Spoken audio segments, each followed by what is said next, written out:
नमस्कार। आप सभी लोगों का स्वागत है इस थर्सडे लाइफ में। हर थर्सडे लाइफ की तरह इस थर्सडे भी हम 2 से 3 कुंडली पर प्रोडिक्शंस करने जा रहे हैं, लाइव प्रोडिक्शंस। एंड ये कुंडली मेरी website astroangira.in Thursday live free prediction से चुनी गई। तो मेरे साथ साथ आप भी लाइव प्रोडिक्शंस करेंगे, एंड जो यूट्यूब पे हमारे साथ हैं वो भी लाइव प्रोडिक्शंस करेंगे। जब मैं आपको कुंडली दिखा दूंगा तो आप वीडियो को पॉज कर दें एंड एक पेन एंड कॉपी पर अपनी प्रेडिक्शंस लिख लें। फिर जब आप प्रेडिक्शंस लिख लेंगे, एक मेन पॉइंट कि इस जन्म कुंडली में एक मेजर प्रॉब्लम क्या है, क्योंकि हर व्यक्ति अगर आपके पास अपनी जन्म कुंडली लेकर आता है तो हर एक की कुंडली में एक मेजर प्रॉब्लम होती है, तभी वो व्यक्ति आपके पास आया है। तो आपको वो मेजर प्रॉब्लम आइडेंटिफाई करनी है। इसी के साथ साथ कुछ जनरल रेमेडीज जो कि हम बाद में डिस्कस करेंगे। जब आप ये प्रिडिक्शंस लिख लेंगे, उसके बाद आप रिज्यूम आकर अपने प्रिडिक्शन चेक कर सकते हैं और अपनी एक्यूरेसी चेक कर सकते हैं प्रिडिक्शंस के तौर पे। साथ ही साथ आज हम लाल किताब एंड वैदिक एस्ट्रोलॉजी की प्रिडिक्शंस करने जा रहे हैं, एक सिंपल कुंडली। बहुत सारे लोगों के मन में एक मतभेद है कि लाल किताब से अगर हम प्रोडिक्शंस करते हैं तो हमारी प्रोडिक्शंस अलग होती है, एंड वैदिक एस्ट्रोलॉजी से अगर हम प्रोडिक्शंस करते हैं तो हमारी प्रोडिक्शंस अलग आती है। मैं बोलता हूं कि हम सब एक ही बस में सवार हैं, अलग अलग सीट पर बैठकर पहुंचेंगे तो सभी एक ही समय पे और एक ही जगह।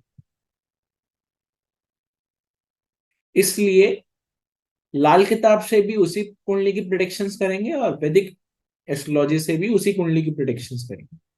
करना तो मैं सारी एस्ट्रोलॉजी की करके दिखाना चाहता हूं, लेकिन समय की पाबंदी के कारण हम सिर्फ दो ही एस्ट्रोलॉजी को आज मेजर प्रेफरेंस देंगे, लाल किताब से एंड वैदिक से।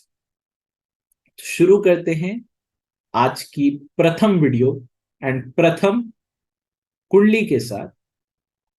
आप date of birth, time and place लिख लें। डीओबी है 25 April 1997। Time is 2:45 PM। Birth place is Bhopal. आप आप एक बार जन्म कुंडली भी साथ साथ चेक कर लेना कि आपकी जन्म कुंडली यही आती है, अन्यथा प्रेडिक्शंस डिफर ऑटोमेटिकली कर जाएंगे। तो सिंह लगन आता है। सिंह लगन में मंगल देव लगन में ही विराजमान है, राहु देव सेकंड हाउस में है, चंद्रदेव फोर्थ हाउस में है, बृहस्पति देव सिक्स हाउस में है, शनिदेव केतु देव अष्टम भाव में है, और सूर्य देव बुध देव शुक्र देव नवम भाव में। ये कुंडली आप देख चुके हैं। अब आप वीडियो को पॉज कर दें, जो यूट्यूब पे है हमारे साथ, आप वीडियो को पॉज कर दें, एक पेन कॉपी पे अपने लाइव प्रेडिक्शंस लिख लें और फिर रिज्यूम आकर अपनी प्रेडिक्शंस चेक कर लें। ये एक इजी वे है लर्निंग। बाकी मेरे साथ इस कुंडली का विश्लेषण हम चेक करते हैं। तो सबसे पहले इस कुंडली का विश्लेषण मैं लाल किताब द्वारा करने जा रहा हूं। तो लाल किताब के अकॉर्डिंग मेरी आंखों के सामने जो चीज सबसे ज्यादा स्पार्क हो रही है वो है सूर्य बुध शुक्र का योग। सूर्य बुध शुक्र का योग is generally not good for marriage. सूर्य बुध शुक्र का योग ही शादी में डिले करता है, शादी में प्रॉब्लम्स करता है, और हमारे लाइफ पार्टनर हमें चीट करते हैं। ये सारी सिचुएशंस सूर्य बुध शुक्र के योग में उत्पन्न होती है। और ये सूर्य बुध शुक्र का योग नाइन्थ हाउस में बहुत सारी चीजें डिनोट कर रही है। सबसे पहली चीज, शुक्र नवम भाव में बैठकर हमें सिंपल सी चीज कि ये व्यक्ति की वैवाहिक सुख में प्रॉब्लम है, एंड यही इस व्यक्ति का मेन क्वेश्चन। हमें सबसे पहले लाल किताब में एक कंजंक्शन देख के ही समझ आ गया कि ये सिंपली डिनोट कर रहा है कि इस व्यक्ति की मैरिज लाइफ में प्रॉब्लम है। सेकंड थिंग के बारे में हम बात करते हैं। तो सूर्य देव नवम भाव में है, ये हमें हमारे जायदाद, पुश्तैनी जायदाद हमें जरूर दिला देते हैं। इसके बाद हम बात करते हैं, मंगल देव लगन में विराजमान है, तो लगन कि मंगल देव की कुछ कंडीशन है कि ऐसा व्यक्ति सबसे पहले तो अपने घर में सबसे बड़ा बच्चा होना चाहिए। तो ये व्यक्ति अपने घर में सबसे बड़े ही हैं, तो उस लिहाज से मंगल देव यहाँ शुभ लिहाज से ही बैठे हैं। लेकिन मंगल देव की टकराव शनि देव और केतु देव के साथ है, जिस कारणवश मंगल देव को प्रॉब्लम्स और राहु देव इनडायरेक्टली सिग्निफाई हो रहे हैं कि सेकंड हाउस के राहु देव अशुभ रिजल्ट ही देंगे। सेकंड पॉइंट, शनिदेव मंगल देव टकराव के कारण भी हम ये बोल सकते हैं कि इनकी मैरिज लाइफ में प्रॉब्लम्स आएंगी ही आएंगी।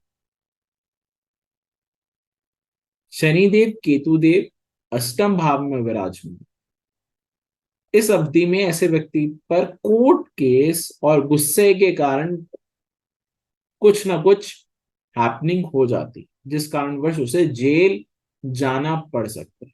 लेकिन ऐसा व्यक्ति अगर जेल की रोटी बाहर ही खा ले तो उसका जेल योग कैंसिल भी हो जाता है। एक सिंपल सा रेमेडी, और ये रेमेडी इन्होंने बहुत बार कर रखी है, इसलिए ये जेल नहीं गए। लेकिन बहुत बार ऐसा हुआ है कि इनके जेल जाने के ऑर्डर्स तक लिखे गए हैं, लेकिन जेल नहीं गए। इसके बाद हम बात करते हैं चौथे घर में चंद्रदेव नीच राशि के, और चौथे घर में चंद्रदेव की लाल किताब के अकॉर्डिंग कंडीशन क्या कहती है कि चंद्रदेव अगर चौथे घर में है तो अगर सेकंड हाउस ठीक विराजमान हो जाता है, मतलब मंदिर ठीक है अगर, तो फोर्थ हाउस के चंद्रदेव कभी बैड रिजल्ट नहीं देंगे, क्योंकि दूसरे घर में राहुदेव होने के कारण वर्ष चंद्रदेव इस समय हमें अशुभ रिजल्ट ही दे रहे हैं। Financial problems, financial issues create कर रखे हैं, और मानसिक टेंशन, स्ट्रेस, एंजाइटी, ये इनके साथ आमूमन चलती ही रहती। छठे घर में बृहस्पति देव होने के कारण अगेन हम श्लोक में भी कहते हैं कि रोटी तो हरदम मिलेगी मगर माया तो ढूंढनी पड़ेगी। इसी कारणवश यहाँ ये स्थिति फाइनेंशियली किसी बंदे को कोई, छठे घर में बृहस्पति होने के कारण, छठे घर में बृहस्पति देव होने के कारण यहाँ एक श्लोक कहा जाता है कि रोटी तो हरदम मिलेगी मगर माया तो ढूंढनी पड़ेगी। और सिक्स हाउस जुपिटर जनरली एक फाइनेंशियल प्रॉब्लम्स हमें सिग्निफाई कर देते। ये व्यक्ति उधार बांटता रहेगा और उसकी रिकवरी नहीं हो पाएगी, पहली कंडीशन। दूसरी कंडीशन ये है कि ऐसा व्यक्ति कोई भी कार्य करता है तो उसमें उसे जनरली लॉसेस ही फेस करने मिलते हैं, स्पेशली बिजनेस। उसके बाद हम बात करते हैं कि अगर ऐसा इंसान के पास किसी सोर्स से धन भी आ रहा है तो ये ऑटोमेटिकली उस धन को धीरे धीरे नष्ट करता रहेगा। ये सिंपल सी चीज जुपिटर सिक्स्थ हाउस हमें सिग्निफाई कर। तो हम लाल किताब के अकॉर्डिंग हमने पाया कि इस व्यक्ति की जो मेजर प्रॉब्लम है वो ये है कि इस व्यक्ति की शादी में ऑब्स्टेकल्स और शादी में देरी, मेजर प्रॉब्लम यही है कि लाल किताब के अकॉर्डिंग। बाकी हमने डिस्कस कर ही। अब हम वैदिक अकॉर्डिंग बात कर लेते हैं। तो वैदिक एस्ट्रोलॉजी के अकॉर्डिंग इस जन्म कुंडली के लग्नेश जो बनते हैं वो बनते हैं सूर्यदेव। सूर्यदेव हमारे नवम भाव में स्थित हैं। लग्नेश भाग्य में चले गए और भाग्येश लगन में चले गए, ये एक बहुत ही शुभ कंडीशन। इस अवधि में आपको जमीन जायदाद जरूर मिलता है अपने पूर्वजों द्वारा, और वो चीज इन्हें मिली भी है। सिंपल, यही सेम चीज हमने लाल किताब में भी बोली थी। सेकंड हाउस में राहु कन्या राशि में होने के कारण, मींस एक तरह से ये बोले कि स्वय राशि में होने के कारण, अब यहाँ राहु देव जनरली प्रॉब्लम्स क्रिएट कर देते हैं। और राहु देव की जो पंचम दृष्टि है वो बृहस्पति देव पे पड़ रही है, जिसके कारण बृहस्पति देव की प्रॉब्लम्स भी राहु देव कुछ ना हद तक सिग्निफाई कर रहे हैं। ये चीज ये डिनोट कर रही है कि इस व्यक्ति को again mental depression, tension, anxiety जरूर होगी, ये वैदिक एस्ट्रोलॉजी भी हमें बता रही है। चंद्रदेव चौथे घर में नीच राशि के डायरेक्टली एक चीज सिंप्लीफाई कर रहे हैं कि ये फोर्थ हाउस में कुछ ना कुछ हमें कमी जरूर देंगे, मतलब फाइनेंशियली कुछ ना कुछ कमी जरूर देंगे, जमीन में, गाड़ी के सुख में कुछ ना कुछ प्रॉब्लम जरूर देंगे, क्योंकि चंद्रदेव इस जन्म कुंडली के मारक भी हैं, इस कारणवश भी ये प्रॉब्लम्स ही देंगे चौथे घर में बैठ के। Sixth house and seventh house के स्वामी शनि देव कहां विराज, अष्टम भाव, और अष्टम और छठे मतलब जुपिटर एंड सैटर्न राशि परिवर्तन कर रहे हैं, क्योंकि शनिदेव बृहस्पति देव की राशि में एंड बृहस्पति देव शनि देव की राशि में। अब इस कारणवश again problems in marriage, problem in business, problem in competition and obstacles in every work. जो भी कार्य करते हैं उस कार्य में ऑब्स्टेकल जरूर रहेंगे। अब छठे भाव का स्वामी अष्टम भाव में बैठे हैं, ये एक विपरीत राजयोग भी बनाते हैं। अब ये विपरीत राजयोग की एक कंडीशन समझ ले कि इन्हें पुश्तैनी जमीन जायदाद बहुत अच्छी मिली हुई है, जिस कारणवश ये व्यक्ति सुख से अपना जीवन व्यतीत कर सकते हैं, इतना धन तो इनके पास है। लेकिन और ज्यादा पाने की चाह ऐसा व्यक्ति अगर करता है तो उसको निराशा ही हाथ लगे। तो ये जनरली कुछ सिम्टम्स हमें दिख रहे हैं, और मांगलिक ऐसा व्यक्ति है, क्योंकि मंगल देव लगन में विराजमान है, फर्स्ट कंडीशन। दूसरी कंडीशन ये है कि मंगल देव जो है लगन में बैठकर सप्तम भाव को देख रहे हैं, जो कि डायरेक्टली इफेक्ट कर रहे हैं हमारे सप्तम भाव को, और मंगल देव की जो दृष्टि है वो शनि देव पर भी पड़ रही है, जिस कारणवश शनि देव और मंगल देव दोनों प्रभावित होते हैं। मतलब मंगल देव अगेन ऑब्स्टेकल्स शनि देव के कार्य में कर रहे हैं, शादी में कर रहे हैं, जिस कारणवश वो प्रॉब्लम्स आएंगी ही आएंगी। मतलब हम वैदिक एस्ट्रोलॉजी से बात करें या लाल किताब से बात, हमें प्रॉब्लम जो सिग्निफाई होती है वो अगेन ये होती है कि इस व्यक्ति की जन्म कुंडली में शादी और धन के लिहाज से ये स्थिति बिल्कुल भी अच्छी नहीं। ये मेजर प्रॉब्लम्स लाल किताब में भी आई थी, यही सेम मेजर प्रॉब्लम्स हमारी वैदिक एस्ट्रोलॉजी में। क्योंकि मैंने कहा है कि एस्ट्रोलॉजी एक बस की तरह, उसमें बहुत अलग अलग सीटें हैं, मींस मतलब बहुत अलग अलग फील्ड्स हैं एस्ट्रोलॉजी, बहुत अलग अलग सब्जेक्ट्स। लेकिन अलग अलग सीट पर बैठ के ये मतलब नहीं कि एस्ट्रोलॉजी भी अलग हो गई, बस भी अलग अलग। वो सब एक ही डेस्टिनेशन में पहुंचेंगे जहां उन्हें बस ले जाएगी, मतलब जहां एस्ट्रोलॉजी ले जाएगी। सबकी डेस्टिनेशन एक ही है, वो सिंपल सा एक चीज समझे। तो बाकी चीजें भी चेक कर लेते हैं इसके बाद हम एक बार सुदर्शन चक्र चेक कर लेते हैं, इसके थ्रू हमारे लिए और इजी हो जाता है। अगर आप केपी कुंडली देखते हैं तो ये और क्लियर कर देता है। आप देखिए लगन में ही मंगल देव और राहु देव विराजमान है, केतु देव सप्तम भाव में, चंद्रदेव तीसरे घर में चले गए, शुक्र देव अकेले नौवें घर में रह गए, और सूर्य देव शनि देव और बुध देव की युति है, और बृहस्पति देव छठे घर में ही रहे। आप मंगल देव और राहु देव कि कंजंक्शन लगन में अंगारक योग बना देती है, जिस कारण मंगल देव भी आपको शुभ रिजल्ट देंगे और राहु देव भी आपको शुभ रिजल्ट देंगे। मंगल देव 9वें घर के और आपके 4th हाउस के स्वामी हैं। उन दोनों के सुखों में मंगल देव कुछ ना कुछ ऑब्स्टेकल्स जरूर क्रिएट कर देंगे इस अवधि में।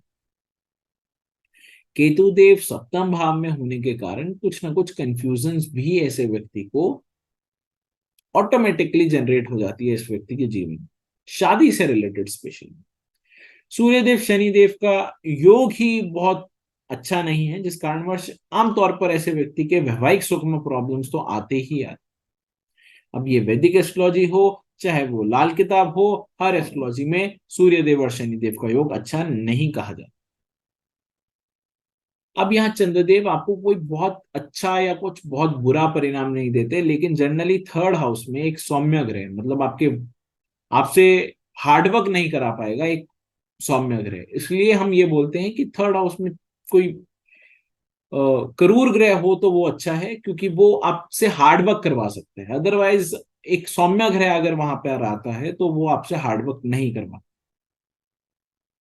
ये सेम कंडीशन केपी कुंडली से हमें लेते हैं। तो एस्टर वॉक के अकॉर्डिंग अगर हम बात करें तो सबसे ज्यादा बिंदु मकर राशि को मिले हैं, मतलब 6th हाउस को मिले। ऑब्स्टेकल्स तो इनके हर एक काम में ही छुपे हैं। तो इस समय इनकी केतु देव की महादशा चल रही है और केतु देव में चंद्र देव की अंतर्दशा चल रही है।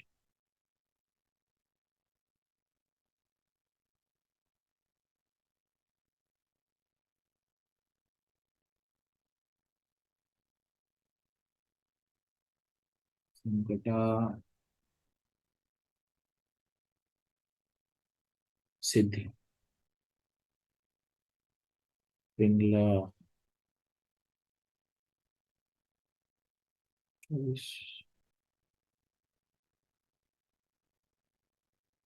तो ये जिनकी भी जन्म कुंडली थी उनको इन्फॉर्म कर दिया जाएगा कि आपकी जन्म कुंडली पहले नंबर पर प्रिडिक्ट हुई है, आप जाकर चेक कर सकते हैं।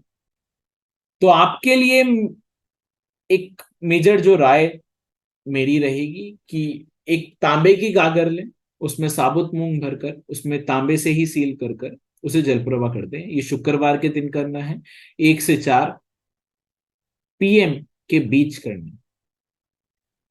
इसके बाद एक महत्वपूर्ण चीज वो ये है कि आप किसी धार्मिक स्थान पर मत करें, चलते पानी में ही करना है, लेकिन किसी धार्मिक स्थान पर मत करें या किसी धार्मिक नदी पर मत करें। इस चीज का सदैव ध्यान रखें। 800 ग्राम चने की दाल मंदिर में दें एंड मीठी रोटी सेक कर कुत्ते या भिखारी को खिलाएं। ये रेमेडीज आपके लिए बहुत ज्यादा कारगर रहेगी। बाकी रेमेडीज आपको आपके व्हाट्सएप पर पहुंचा दी जाएगी, जिनकी भी एक उम्मीद।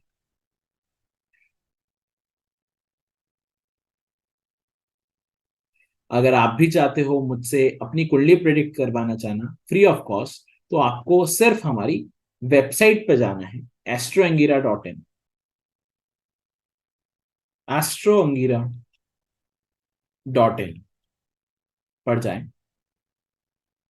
हमारी वेबसाइट में जाकर यहाँ बुक एन अपॉइंटमेंट पर क्लिक करना है।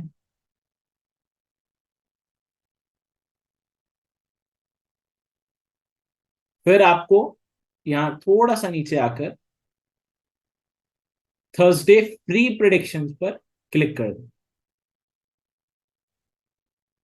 फिर आपको अपना थर्सडे में से ही आपको कोई एक डेट चूज करनी। मैं 24th डेट चूज कर लेता हूं। फिर उसके बाद आपको एक टाइम स्लॉट चूज करना। अब टाइम स्लॉट आप कोई भी चूज कर सकते हो, क्योंकि आपको टाइम हम खुद बता देंगे अगर आपकी कुंडली सिलेक्ट होगी तब, क्योंकि ये बहुत सारे लोग इसे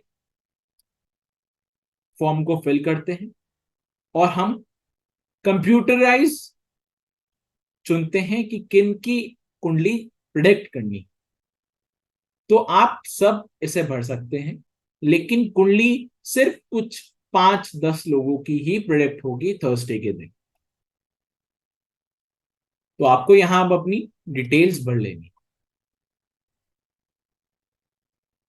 जब आप अपनी डिटेल्स भर लेते हैं तो आप यहाँ नोट पे अपना DOB, TOB एंड POB लिख सकते हो। Date of birth, time of birth and place of birth अपना यहाँ नोट में लिख। अगर आप नहीं लिखते हो तो भी कोई बात नहीं, अगर आपकी कुंडली चूज होती है तो आपको व्हाट्सएप पे मैसेज आ जाएगा। इसके बाद जब हम नेक्स्ट दबाते हो तो आपके पास ये समरी आ जाएगी। एंड इसके बाद यहाँ लिखा आ रहा है टोटल अमाउंट पेएबल। आपको भी पे नहीं करना, आप यहाँ बुक एन अपॉइंटमेंट पे क्लिक कर देते हो और आपकी सक्सेसफुली अपॉइंटमेंट बुक हो जाएगी। जैसा कि आप देख सकते हो यहाँ लिखा आ रहा है your appointment book successfully, but अभी आपकी अपॉइंटमेंट सक्सेसफुली बुक नहीं हुई। आपकी अपॉइंटमेंट चूज होगी, बहुत सारे फॉर्म्स आते हैं, उनमें से एक फॉर्म आपका चूज होगा, उसके बाद आपकी जन्म कुंडली नेक्स्ट थर्सडे प्रेडिक्ट हो जाएगी। तो देरी मत करें, वेबसाइट पर जाएं, लॉग इन करें, क्या पता आपका ही अगला नंबर लग जाए। एंड इसमें एक महत्वपूर्ण चीज है, आपके पास ईमेल एड्रेस पे ही मैसेजेस आएंगे स्टार्टिंग में, उसके बाद अगर आप चूज हो जाते हो उसके बाद आपको व्हाट्सएप पे मैसेज आएंगे। इसके बाद हम बात करते हैं, अब हम सेकंड कुंडली की बात करते हैं। इस कुंडली में भी आप मेरे साथ प्रिडिक्ट करोगे। अपनी पेन एंड कॉपी अपने पास रखें और मैं आपको कुंडली जब शेयर कर दूंगा तो वो कुंडली देखने के बाद आपको पॉज कर देना है, अपने प्रिडिक्शंस लिखनी है, एक मेजर प्रॉब्लम लिखनी है एंड उसके बाद रिज्यूम आकर चेक करनी है। तो शुरू करते हैं। अब आप डिटेल लिख सकते हैं। 5 दिसंबर 1997, 9:54 AM, Jagadhri, Haryana.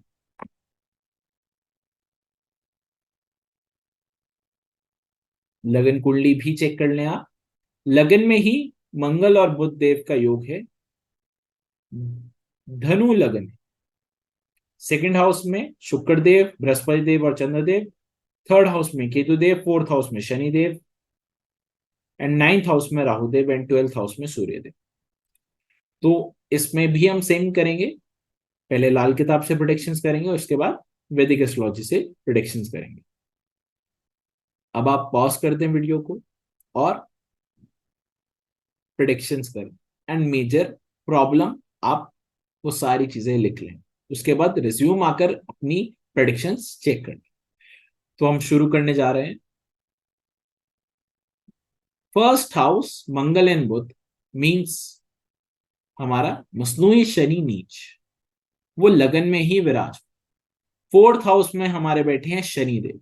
Fourth house में अब शनिदेव हमें एक सिंपल सी चीज डिनोट कर रहे हैं कि ऐसे व्यक्ति के घर से दवाइयां नहीं खत्म होती, ऐसे व्यक्ति के घर में आमतौर पर हर एक व्यक्ति बीमार ही रहता है। सेकेंड हाउस में शुक्र, बृहस्पति और चंद्रदेव की युति एक सिंपल सी चीज शो कर रही है कि ऐसे व्यक्ति के घर में सब कुछ, बहुत सारी प्रॉब्लम, सब कुछ होने के बावजूद भी घर का माहौल ठीक है, घर के माहौल खराब नहीं।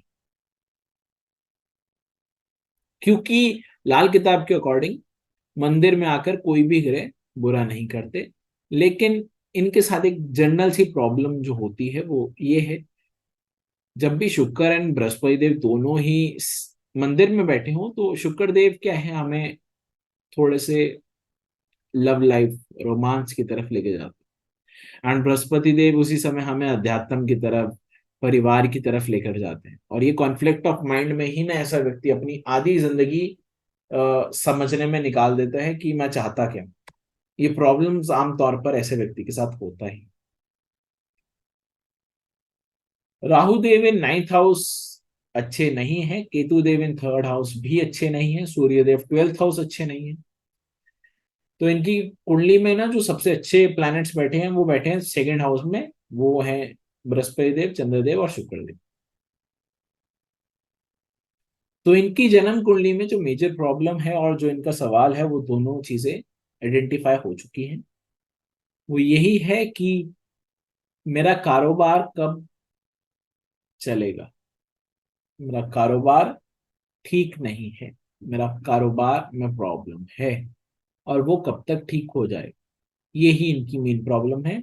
और वो चीज सिंपली डिफाइन हो रही है कि इनके लगन में जो मंगल बुध, हम जो बोलते हैं शनि नीच, लगन का शनि नीच या तो 4 गुना अच्छा रिजल्ट देता है या 4 गुना मंदा रिजल्ट देता है। और शनि नीच या शनिदेव लगन में हो, नीच स्वभाव हो, तो एक सिंपल सी कंडीशन आती है कि उसके 7th एंड 10th हाउस में कोई प्लैनेट नहीं होना चाहिए। लेकिन ये हम शनि की बात कर रहे हैं, मसनूई शनि की अगर हम बात करते हैं और वो नीच स्वभाव की बात करते हैं, तो वो ऑटोमेटिकली नीच ही है, वो 4 गुना मंदा रिजल्ट ही देने आए।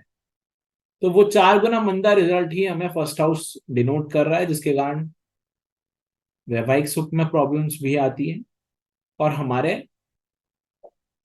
करियर रिलेटेड प्रॉब्लम्स है। वो दोनों चीजों का ही सवाल इनसे रिलेटेड।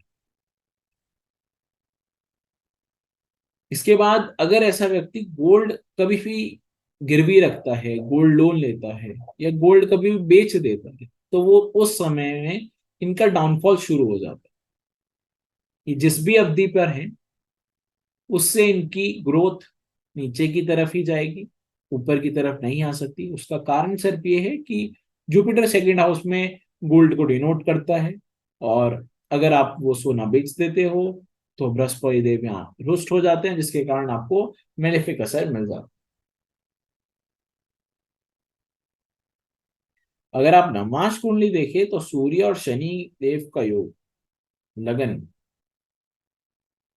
तो नवमास कुंडली हमें क्या दर्शा रही है कि मैरिज रिलेटेड बहुत प्रॉब्लम्स। तो अकॉर्डिंग टू लाल किताब हमारी मेजर प्रॉब्लम इसमें भी वही सेम है कि financial, career and marriage and नमाज। अगर वैदिक अकॉर्डिंग देखें हम, तो नमाज हमें सिंपली डिफाइन कर रहा है कि यस शादी की प्रॉब्लम है। और लगन कुंडली के अनुसार देखें तो आपका जो सप्तम भाव का स्वामी है वो बुध देव विराज, बुध देव लगन में जाकर विराजमान हुए हैं, वो भी मंगल देव के साथ। तो बुध देव अपने शत्रु ग्रह के साथ विराजमान हुए हैं और शत्रु राशि में विराजमान बृहस्पति देव। जनरली बुध देव बृहस्पति देव से शत्रुता नहीं करते, लेकिन अगर आप आमतौर पर पाओ तो जुपिटर एंड बुध की कोई बहुत अच्छे रिलेशंस नहीं है। बट फिर भी अगर हम देखें तो इसे हम सम कंडीशन पर ही रखेंगे, शत्रु राशि में नहीं मानेंगे। लेकिन बुध देव मंगल देव के साथ कंजंक्शन करने के कारण हमें प्रॉब्लम्स यहाँ शो कर रहे हैं। हमारे बृहस्पति देव नीच राशि के होकर 2nd हाउस में विराजमान है, जिस कारणवश वो कुछ ना कुछ बैड रिजल्ट तो जरूर देंगे। 2nd हाउस हमारा परिवार, धन, उनसे मतलब हमारी सेविंग्स को डिनोट करते हैं। वो सारी चीजें यहाँ में प्रॉब्लम्स बृहस्पति देव करेंगे, लेकिन कम करेंगे। वो कम इसलिए करेंगे क्योंकि लग्नेश ही है, इस कारण कुछ ना कुछ प्रॉब्लम्स कम भी करेंगे। शुक्र देव 2nd हाउस में विराजमान है, जो कि हमारे 11th हाउस के स्वामी हैं एंड हमारे 6th हाउस के स्वामी है। तो ये एक अच्छी कंडीशन है, लेकिन इस कुंडली में ये कोई बहुत योग कारक ग्रह नहीं है, मारक है इस कुंडली के, इसलिए कोई बहुत अच्छे रिजल्ट हमें शुक्र देव से नहीं मिलने। चंद्रदेव 8म भाव के स्वामी होके दूसरे भाव में बैठे हैं, तो ये तो डायरेक्टली सिंप्लीफाई कर रहे हैं कि ये यहाँ प्रॉब्लम्स ही देने वाले हैं। मतलब फाइनेंशियली प्रॉब्लम्स ऐसे व्यक्ति को बहुत ज्यादा आएगी, पहली चीज। दूसरी चीज ये है कि ऐसे व्यक्ति की शादी रिलेटेड प्रॉब्लम्स भी, क्योंकि बुध देव मंगल देव के साथ विराजमान हो गए और ये सेम कंडीशन ये भी मांगलिक है। इसमें दोनों की कंडीशन एक ही बनती है कि ऐसे व्यक्ति की सबसे पहली बात तो 28 साल से पहले शादी नहीं होती। अगर मंगल लगन में है या व्यक्ति मांगलिक है, उच्च मांगलिक है, तो उस व्यक्ति की जनरली शादी 28 साल से पहले नहीं होती। और 28 साल से अगर पहले हो जाती है, कोई ऐसे ग्रह बैठे हैं, प्लेनेटरी पोजीशन ऐसी बैठी है जिस कारण उसकी शादी जो है वो जल्दी हो जाती है, तो ऑटोमेटिकली वो चलेगी नहीं, वो कुछ समय में ब्रेक ही हो जाए। क्योंकि मंगलदेव सिंपली एक चीज डिफाइन करते हैं कि अगर ऐसा व्यक्ति 28 साल के बाद शादी करेगा तो मंगलदेव का असर भी कम हो जाता है और प्रॉब्लम्स भी कुछ हद तक कम हो जाती है। अगर आप मांगलिक हो, आप मांगलिक से ही शादी कर रहे हो, लेकिन 25 साल, 26 साल या 24 साल की उम्र में कर रहे हो, तो वो प्रॉब्लम्स आने वाली है। अगर मंगल बद है, लाल का किताब की भाषा में बोले, अगर मंगल बद है तो वो प्रॉब्लम्स ही देने वाला है अगर आप जल्दी करते हो। लेट करते हो तो उसमें वो मंगल बद की पावर कमजोर हो जाती है, और जिस कारणवश वो आपकी लाइफ में ज्यादा इंटरफेरेंस नहीं करता। वो गुस्सा जो आता है, वो मैरिज में जो प्रॉब्लम्स आनी होती है, वो कमजोर हो जाती है, जिस कारण डाइवोर्स तक बात नहीं पहुंचती। बाकी वो सारी कंडीशन सेम ही। तो इस जन्म कुंडली में भी हमने उसी सेम कंडीशन के साथ बात करी है कि लाल किताब से या वैदिक से हम दोनों कुंडली से प्रेडिक्शंस कर रहे हैं, तो हमारे रिजल्ट सेम आ रहे हैं। अब आप अगर केपी कुंडली पे भी ध्यान दें तो आप पाओगे कि ये पूरी कुंडली ही चेंज हो गई। सूर्यदेव 11th हाउस में आ गए, नीच राशि में। मंगलदेव अष्टम में, मतलब अष्टम राशि में, 12वें घर में। बुधदेव भी 12वें घर में।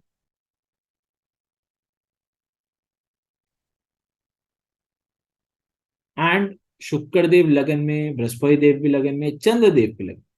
अब चंद्र देव और बृहस्पति देव का योग वैदिक एस्ट्रोलॉजी के अकॉर्डिंग गजकेसरी योग बनाता है, लेकिन ये गजकेसरी योग नीच राशि की जुपिटर के साथ है, तो वो कोई बहुत अच्छा इम्पैक्ट ही नहीं करेगा। ओके।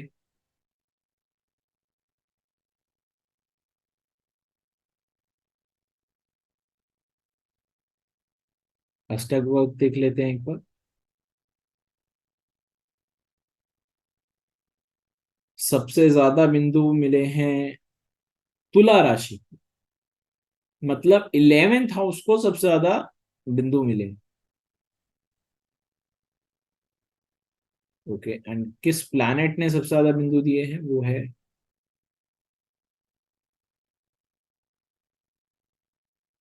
शुक्र देव ने सबसे ज्यादा बिंदु दिए हैं।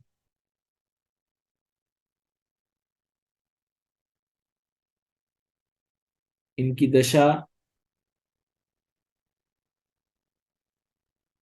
राहु में मंगल इस समय चल रहा है, जो कि दशा ही इनकी इनके साथ नहीं दे रही है फिलहाल के लिए।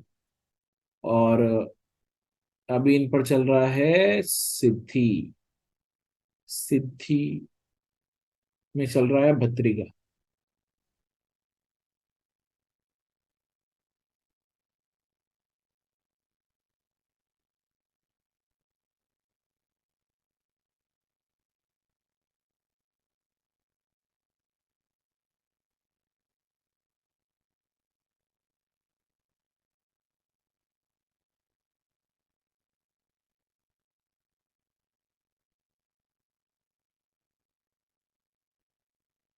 केतु, राहु, बुध, शुक्र, सूर्य, मंगल, चंद्र। ओके।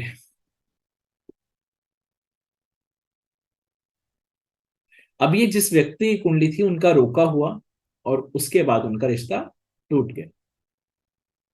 अब इनकी मदर ने स्पेशली, वो कांटेक्ट पर थे, तो उनके साथ जब हम वार्तालाप कर रहे थे, तो उसमें मुझे, हमने जो प्रिडिक्शंस उन्हें भेजी थी थर्सडे फ्री प्रिडिक्शंस के अकॉर्डिंग, तो उसमें ये प्रिडिक्शंस लिखी हुई थी कि आपके इस अवधि में ना रिश्ता आएगा, और शादी के भी पूरे पूरे चांसेस। ये हमारे उस प्रिडिक्शंस में लिखा हुआ था। बट बहुत चांसेस ये भी हैं कि रिश्ता टूट भी जाएगा, या फिर अभी अगर आप करते हो तो वो रिश्ता सक्सेसफुल नहीं रहेगा। क्योंकि मैंने अभी आपको बोला कि मंगलदेव बद होते हैं, और ऐसा व्यक्ति अगर 28 साल से पहले शादी कर लेता तो वो शादी में प्रॉब्लम्स आती ही आती। अब इस व्यक्ति ने का रिश्ता हुआ, रोका हुआ, एंड उसके बाद रिश्ता टूट गया। अब ये व्यक्ति शादी ही नहीं करना। तो इनकी मदर ने जो रेमेडीज मुझसे मांगी वो ये थी कि आप मेरा बेटा शादी करने के लिए राजी हो जाए, इसके लिए रेमेडीज दे। तो मैंने उनको सिंपली बोला कि अभी समय नहीं है, क्योंकि इनकी शादी 28 तक तो आप वेट करना ही पड़ेगा। आपको एटलीस्ट 2-3 साल तक तो वेट करना ही पड़ेगा कि 28 साल तक की तो एज हो जाए। क्योंकि मंगल देव इतने बद होने के बावजूद अगर आप जल्दी शादी करा देते हो तो प्रॉब्लम्स आएंगी। और नमाज के अकॉर्डिंग, बाकी चीजों के अकॉर्डिंग अगर हम देखते हैं तो प्रॉब्लम्स गारंटेड आएंगी। तो उसके अकॉर्डिंग हमने उन्हें यही सलाह दी कि अभी आप उन्हें अपनी जिंदगी जीने दें 1-2 साल तक। उसके बाद हम आपको रेमेडीज भी बता देंगे और उनकी शादी भी हो जाएगी और बहुत अच्छी तरह वैवाहिक सुख भी उन्हें मिलेगा। लेकिन अभी समय और सब्र करें। तो आज के लिए इतना ही। मैं अपनी वाणी को यहीं विराम देता हूं। अगर आप भी चाहते हो ऐसे ही सेम आपकी कुंडली पर चर्चा हो, डिस्कशन हो, क्योंकि हम दो तरह से थर्सडे लाइफ की प्रोडिक्शंस करते हैं। फर्स्ट, ऐसे जूम मीटिंग पर, एंड सेकंड, आपको एक कॉपी आपकी प्रोडिक्शंस की पहले मिल जाएगी। अब जब आप थर्सडे लाइव प्रोडिक्शंस के लिए लॉग इन करेंगे, अगर आपकी अपॉइंटमेंट सक्सेसफुली, आपको व्हाट्सएप पे मैसेज आएगा कि आपकी अपॉइंटमेंट रियली बुक्ड हो चुकी है। उस पर तो मैसेज आएगा कि ये सक्सेसफुली बुक्ड हो चुकी है। लेकिन जब आपकी ओरिजिनल में कंप्यूटर द्वारा चुनी जाएगी तब आपको व्हाट्सएप पे मैसेज आएगा। और व्हाट्सएप पे मैसेज आने के बाद हम आपको एक, उसी के साथ या उसके 1 दिन बाद, 2 दिन बाद, वो उसी के साथ मेंशन होगा कि आपको एक प्रेडिक्शंस की बुकलेट मिल जाएगी। उस प्रेडिक्शंस की बुकलेट में आपकी remedies and problems and prediction सारी चीजें साथ ही होंगी। आज हमने जो ये बात करी है जूम मीटिंग पर, ये इन सभी व्यक्ति की, जो मैंने आपको 2 व्यक्ति बताए, इनकी प्रेडिक्शंस विद बुकलेट इनके पास पहुंच चुकी है। इनकी रेमेडीज इनके पास पहुंच चुकी है। बट ये एक सेशन भी चाहते थे, तो इन्होंने बोला कि हमारी कुंडली आप चाहे तो प्रेडिक्ट कर सकते हो ऐसे जूम मीटिंग पर। तो मुझे एक लेक्चर भी लेना था और यही एक समझाना भी था कि लाल किताब एंड वैदिक, कहीं से भी आप प्रेडिक्शंस करो, प्रेडिक्शन सेम होने वाली है। तो उसके तौर पर मैंने ये 2 कुंडलीज आपके सामने प्रस्तुत कर दी।